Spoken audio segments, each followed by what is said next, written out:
We are diving into, well, a monumental stack of material today, really focused on Black radical thought, anti-colonial theory, and specifically the towering revolutionary legacy of Amílcar Cabral. This is, yeah, truly foundational stuff, especially if you're a student or just enthusiastic about indigenous and Black radical thought or, the philosophical and political sides of decolonial theory. Cabral is just indispensable. Right. And our mission today isn't just to, summarize. We want to really extract and analyze Cabral's key insights. We're talking critical theory, culture, organized resistance. Yeah. Basically using the framework from the source analysis in resistance and decolonization. We wanted to give you a genuine shortcut to understanding him. Exactly, because he was one of the 20th century's most effective, most practical, revolutionary thinkers. We're talking about Amílcar Cabral, of course. Yeah. The intellectual, the military leader from Cape Verde who led the liberation struggle in Guinea-Bissau. And he's widely seen as representing the zenith, really, of 20th century Africana revolutionary theory and praxis.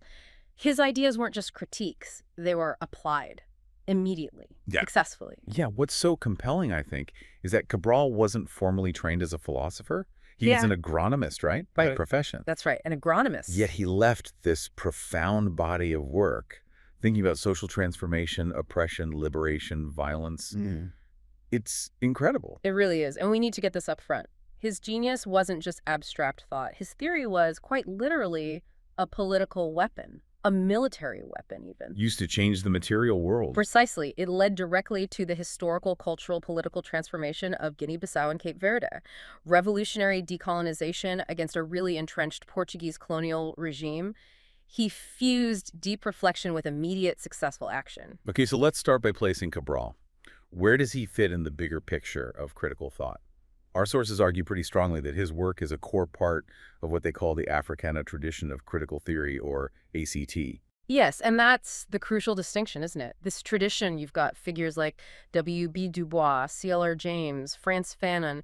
It doesn't just offer radical ideas. It demands immediate material commitment, transformation. So ACT is fundamentally different from, say, the Eurocentric critical theory you might associate with the Frankfurt School. Fundamentally, the sources emphasize this insurgent intellectual independence, an explicit, uncompromising commitment to the wretched of the earth, as Fanon put it. It's not just about critiquing crises from afar. It demands direct political engagement, application, what the tradition calls praxis. Exactly. Eurocentric theory often focuses on ideology, communication, internal critiques within Western society.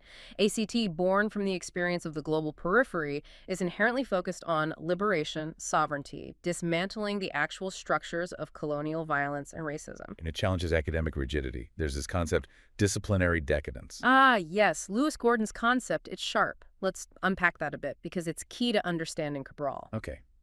So disciplinary decadence, what are we talking about here? It's basically when an academic discipline starts acting like it's the only game in town, like it's always existed, set in stone, a kind of divine truth almost. It becomes isolated, reified. Like a kingdom pulling up the drawbridge. Believing its own laws are the only ones that matter. That's a good way to put it. And the result? It rejects knowledge from outside. If evidence or insight doesn't fit its specific framework, even if that evidence is staring it in the face, it gets dismissed. Right. This epistemic apartheid the source mentions. Exactly. These exclusionary rules enforced by, traditional European and European American academic setups, knowledge from struggle, from oral traditions, from non-Western ways of knowing, often treated as foreign foolishness. Yeah. ACT pushes back hard against that. Which brings us right back to Cabral himself. He lived outside those boxes. Completely. He consciously transcended them. He wasn't just a military strategist, or just a philosopher, or just a revolutionary. That title, agronomist. It's almost a clue, isn't it? It's more than a clue. It's fundamental to his whole approach. An agronomist understands material reality. Soil, climate, cultivation, production. When Cabral looked at society, she didn't just see abstract classes. He saw productive forces, farming conditions, economic structures being actively suppressed. So he deliberately avoided those narrow disciplinary terms. He pulled resources from everywhere. Social sciences, humanities, sure, but also, and this is critical, directly from the lived experiences, the material struggles of the ordinary people the masses. His intellectual toolkit ignored those artificial academic borders. And this openness, this is what defines the new critical theory that our sources argue is needed today. Absolutely. It needs to be epistemically, existentially open, ready to integrate the struggles of the global majority. Which means moving beyond only European or European-American concerns, beyond what the source cheekily calls white armchair critical theory. Right. To genuinely engage with non-European traditions produced by and for the non-white world's working classes and masses. And this is the big challenge Cabral saw coming, isn't it? Integrating critical class theory, which classical Marxism sometimes overplayed. With the exclusion of almost everything else, yeah. Integrated that with critical race theory, feminist theory, queer theory, post-colonial thought. Cabral showed, historically, that oppression isn't just economic. It happens across race, gender, sexuality, and, crucially for him, culture, all at the same time. And that seamless blend of theory and practice, it really hinges on Cabral's unique understanding of history and culture. He saw them as completely interconnected, like two sides of the same revolutionary coin. Okay, so how did he define them? Let's break that down. Well, for Cabral, history wasn't just dates and events. It was the story of conflict, the narrative of the economic, political, social conflicts and imbalances that drive a society's development. It's the record of the struggle over the means of production. And culture. Culture is the response to that struggle. It's the series of, as he put it, dynamic syntheses a people develop to solve those conflicts at each stage of their evolution. So culture isn't static, it's active. It's created by people responding to their material world. That's powerful. And it leads him to critique those broad, essentialist ideas about culture. Immediately. He argued really forcefully that if you analyze cultural reality properly, you have to reject simplistic ideas like continental cultures or racial cultures. Just like there isn't one single Africa politically or economically, there isn't one single African culture. There are many, developing unevenly based on specific local histories and struggles. So cultural values aren't fixed by race or geography. They're dynamic, tied to specific social realities. That framework must have been incredibly useful for analyzing the colonial setup, particularly the native petite bourgeoisie. Absolutely. Colonialism in Guinea-Bissau and Cape Verde deliberately created this class. Civil servants, lower-level professionals, urban property owners, they were shaped by foreign rule, educated to value the colonial way of life. They wanted to assimilate, right? But they were always blocked. Always. By racial barriers, colonial structures, and this marginal position, it created intense tension, bitterness, a deep frustration complex. When assimilation failed, they had to look elsewhere for identity, for validation. Which leads to the famous return to one's origins. Exactly, that psychological political shift. Think Pan-Africanism, negritude. Cabral saw this as a crucial first negative moment. It's the native elite saying colonial cultural supremacy is a lie. It's an assertion of a separate identity. But here's what strikes me. Cabral was really strict about what made this return legitimate, wasn't he? It couldn't just be talk. No, absolutely rigorous. He insisted. A return to origins only counts, historically, if it involves real, sustained material engagement in the liberation struggle. A total identification with the hopes and struggles of the ordinary people, the masses. So if this educated class just declares their identity but doesn't actually join the fight, share the hardships, then it risks being just political opportunism, a convenient identity switch to gain advantage. It's a really demanding idea of authenticity. Revolutionary identity isn't just claimed, it's earned through shared struggle. And the flip side of this is the popular masses themselves, the rural peasants, the laborers. They didn't need a return to the source because, well, they never really left it. They were the true bearers, the preservers of their culture and identity. The source material points out, colonial culture never fully penetrated the lives of the rural majority.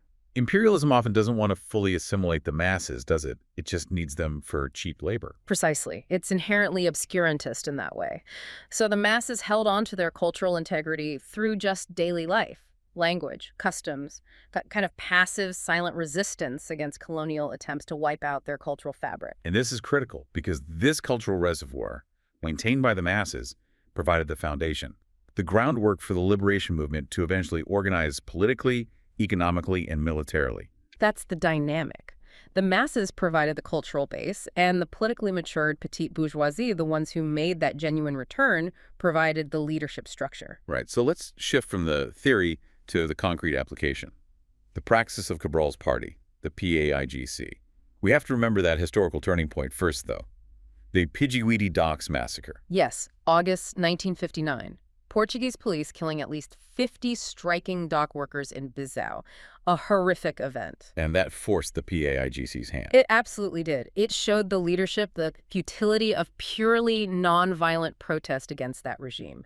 It triggered the full shift towards armed mobilization starting in the countryside around 1963. And this led to what Cabral called the Square of Resistance, 4 interlocking forms. That's right. Political, economic, cultural, and armed resistance. All necessary, all connected, and the foundation holding it all together was political resistance. Yeah, Pillar 1, political resistance. What was the main goal there? Yeah. Simple, but huge. Conquer the people's political rights. Freedom, sovereignty, self-determination. That meant systematically dismantling the Portuguese colonial state apparatus and building a new state.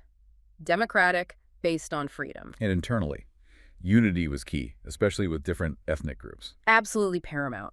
The PAIGC worked hard to win over groups like the Fulas and Manjacos, who the Portuguese might try to manipulate. The rule was, treat the population well, even if some local leaders were confused or collaborating, but deal firmly with internal traitors and opportunists. And externally, isolating the enemy. Isolate Portugal politically on the world stage. And they were successful. They got support from the Soviets, China, but also places like Sweden and revolutionary states like Algeria. Crucially, Cabral insisted the fight was against Portuguese colonialism, not the Portuguese people. So they treated prisoners of war humanely. Yes, and deserters, too. They found that treating Portuguese soldiers well was actually incredibly effective propaganda. These soldiers would go back, or their stories would get out, undermining the fascist regime in Lisbon. That's smart politics. Okay, Pillar 2. Economic resistance. You said Cabral saw this as the core issue. He was blunt about it. Colonialism is economic domination, full stop. So the ultimate goal of the whole revolution was liberating the productive forces of the land from foreign exploitation. You can't have a truly liberated land without a liberated economy. So a 2-part job. Destruction and construction. Exactly. Destruction meant dismantling the exploitative systems. Cabral, the agronomist, did the math. He showed how forced peanut cultivation, for example, was essentially forced labor because the prices paid were ridiculously low. The PAIGC aimed to break those specific economic chains. And did it work? Was it measurable? Oh, yes. Portugal used to force Guinea-Bissau to sell it rice. Once the PAIGC controlled zones and prioritized feeding the people, Portugal suddenly had to import thousands of tons of rice from Brazil. And peanut exports, they plummeted. Clear evidence of economic sovereignty starting to emerge. And the construction side. Building a new economy during the war. A self-sufficient war economy. This meant every combatant, every militant had to work the land, produce food rice, manioc, potatoes. Cabral warned them very sternly. If fighters just waited for the population to feed them, the struggle would take another 100 years. The party had to be productive itself. And the Portuguese fought back economically too. Of course. They tried raising prices for goods in the cities, increasing imports to prevent shortages, trying to lure people away from the liberated zones. When that didn't work, they resorted to brutal scorched earth tactics, bombing crops, villages, killing livestock, directly targeting the resistance's economic base. Cabral also tackled internal attitudes, didn't he? About work. Yes, he fought the colonial idea that working the land was somehow demeaning only for the wretched. He insisted tilling the earth was the most important, dignified work, essential for future development, future industry. And that fascinating point about taxes. Right.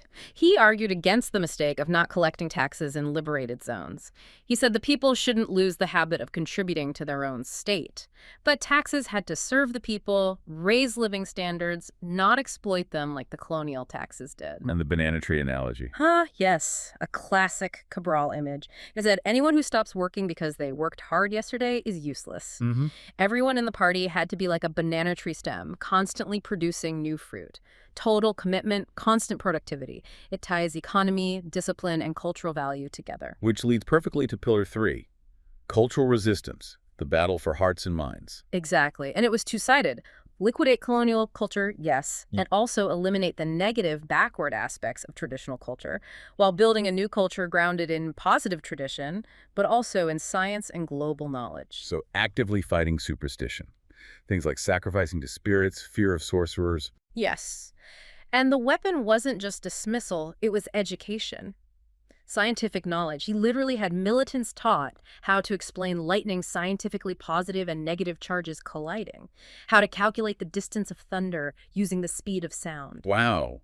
That's practical demystification. It built trust. It showed the power of rational scientific understanding over fatalism. Yeah. It was part of establishing the party's legitimacy. And the language issue. Using Portuguese, the colonizers' language. That shows his pragmatism. He recognized Portuguese, despite its origins, was a necessary tool at that moment. It could express complex scientific concepts, acceleration of gravity, square root of 26, quickly and clearly, in a way underdeveloped local languages couldn't yet, especially for modern nation building. He even called it an honor left by the Tuga, meaning a useful tool they inadvertently left behind, ripe for appropriation. It wasn't about sentimentality, it was about effectiveness. Precisely. And cultural resistance also meant instilling the spirit of perfection, doing things well, building a straight curtain, running an ambush properly, keeping a base clean, and instilling a sense of time being punctual, not trusting luck. So the new culture had to be popular, scientific. And serve the party program, continuously raising patriotism, heroism, dignity. Okay, finally, pillar 4, armed resistance. The most visible part, maybe, but always subordinate to the political goal. Cabral saw it simply as the necessary extension of political resistance. Necessary only because the Portuguese refused to grant basic dignity and rights. And the emphasis on morality, even in warfare. Absolutely critical. He strictly forbade atrocities, killing civilians, women, white children just because they were white. He saw that as treason, damaging to the political struggle. Blood could only be shed in calculated political action that served the future of the country. Maintaining the moral high ground was essential. And linking back to culture and science, failure often wasn't lack of courage. No, he said failure usually came from carelessness, inattention, not digging filters properly, not marking river crossings, relying on luck instead of preparation and discipline. Victory required professionalism. And the ultimate goal wasn't just military annihilation. Not at all. It was political. To make the Portuguese colonialists recognize the inevitability of change, to create a situation where political pressure, like we saw in Vietnam or Algeria, could end the war, even if the enemy still had military forces on the ground. The fight was to make them see, as Cabral put it, that we have reason. So if we bring this incredibly detailed picture of resistance back to today, back to contemporary critical theory, Cabral's thinking seems intensely relevant, especially for students looking at decolonial theory now. Oh, profoundly relevant. His work really anticipates so much of contemporary intersectionality theory. He gave this deep material analysis of how racism and colonialism constantly overlap, interlock, intersect with global capitalism, nationalism, even the flawed humanism of the colonizers themselves. That analysis of the sociopathology of being racialized and colonized simultaneously, Yeah. that still resonates powerfully today. Absolutely. And methodologically, one of the key contributions our sources highlight is how Cabral created a critical genealogy of the struggle itself. Okay, what does critical genealogy mean here? It means his history wasn't just a neutral recounting of facts. It was a conscious act of writing against the dominant narratives, against the self-serving colonial histories, obviously, but also against certain rigid, overly universalizing Marxist-Leninist accounts that might have ignored local specifics. So he carved out space for alternative histories, people-centered histories of the oppressed. Exactly, and that's a vital contribution to modern decolonial method. How you tell the story matters. Whose story gets told matters. The sources also mention something that feels incredibly urgent now with the climate crisis. Cabral's contribution to revolutionary anti-colonial misology. Misology. Yeah, it's used here basically as a synonym for ecology, but specifically within that anti-colonial revolutionary frame. It's about understanding the relationship between living things, people, plants, animals, and their environment, while recognizing that colonialism itself is an environmental disaster. Because Cabral paid so much attention to the soil, cultivation, the material productive forces. He was a kind of proto-ecologist of liberation, yes. His agronomy background wasn't separate from his politics, it was integral. And the link to climate justice today seems unavoidable. Starkly material. But the analysis draws a direct line. You have the historical legacy. The biggest historical CO2 emitters, like the U.S., disproportionately driving global warming. And the impact falls hardest on former colonies, like Guinea-Bissau, Cape Verde. Exactly. Places in the Sahel, for instance. Highly vulnerable to climate change, but with very low capacity to adapt precisely because of that history of colonial exploitation, resource theft, distorted development. So the enduring structures of coloniality, the economic exploitation, the lack of real sovereignty are directly linked to present-day climate vulnerability. It demonstrates that linkage powerfully. People who had their resources plundered for centuries now lack the means, the institutions, to deal with a climate crisis largely caused by the former colonizers and the global capitalist system they built. Cabral's framework forces us to see the climate crisis not as some separate environmental issue, but as a continuation of colonial exploitation. At the end of the day, Cabral's lasting impact is in that holistic vision. Liberation isn't just one thing, it's this simultaneous project, destroying colonial systems while constructing new political, economic, and cultural realities. And his insistence on grounding leadership in a critical, scientific analysis of local culture, while rejecting that disciplinary decadence, it makes him just essential reading for anyone thinking about effective anti-imperialist movements today. Yeah, what really stands out for me thinking through this is Cabral's absolute conviction that culture isn't passive. Hmm. It's not just something you defend or, return to sentimentally. Hmm. It's a fundamental dynamic factor of struggle, Yeah. something that is itself changed, enriched, transformed by the fight for liberation. The real struggle, as he framed it, wasn't just for a flag and an anthem. It was the right to control the productive forces needed to make your own history, on your own terms. And never forgetting those practical warnings. Victory demands a scientific approach to life, culture, resistance. Failure comes from carelessness, wishful thinking, relying on luck. Right. Which leads us to a final, maybe provocative thought for you, the listener, to take away and mull over. If Cabral argued the core struggle is about freeing up a society's productive forces, and if today's defining global struggle involves an environmental catastrophe tied directly to the history of those former colonial powers, what specific actions, what kind of organizing does Cabral's revolutionary anti-colonial nosology demand from radical thinkers, from activists right now in the 21st century, especially when facing what many are now calling climate apartheid?